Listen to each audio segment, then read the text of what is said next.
In a surprise move, the E3 media darling, Blacklight Tango Down, appeared on the Xbox 360 earlier than anticipated. Later, this bite-sized multiplayer-centric first-person shooter will eventually move over to the PlayStation 3 and PC. For $15, any game can appear to be a steal, but the real question is, should you sacrifice the hard drive space for it? Blacklight Tango Down is hoping to get its fair share of the first-person shooter crowd by offering a few new features that have somehow been missing from the genre. Mainly, it offers to allow gamers the ability to upgrade and customize their weapons and armor. As you play and grow in experience, you unlock more and more customization mods for your weapons that will add either more to your overall health, a different set of sights, a better scope, a quieter and more accurate muzzle, etc., etc. Truthfully, not much can be said about it. It's a great concept, and it expands a little bit on the perk system that Modern Warfare made so popular, and it's executed very well. The customization options are really wonderful and add a ton of replay value as you keep playing to unlock more and more options for your guns. Blacklight also offers gamers the ability to pull down a special HUD that will locate every enemy in the field. It's like a built-in rechargeable wall hack with a limited timer. This too is an interesting concept. It doesn't belong in every first-person shooter, but it does offer this one some depth. Sadly, firing your weapon is not available when the HUD is active, but overall these two concepts are pretty entertaining and will keep a lot of gamers very happy for a while.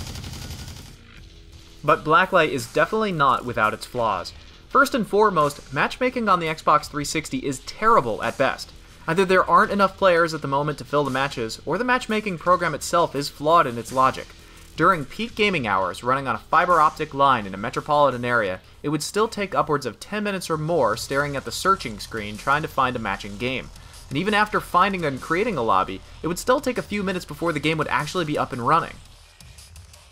Secondly, the graphics are nothing to write home about. Everything is incredibly blocky on the maps themselves, from the character models to the obstacles like the broken down cars and piles of rubble. The low-resolution textures are also a bit of an eyesore, and they're especially noticeable when coming directly from a more polished game like Battlefield Bad Company 2. The maps feel a little too small. On the upside, it does mean the action is heavy and fast, but on the downside, it leaves little room for tactics. The maps feel like a throwback to the multiplayer maps on Quake and Quake 2, where everything is symmetrical. The similarity causes the maps to get pretty boring pretty quickly. And finally, the game is littered with in-game advertisements.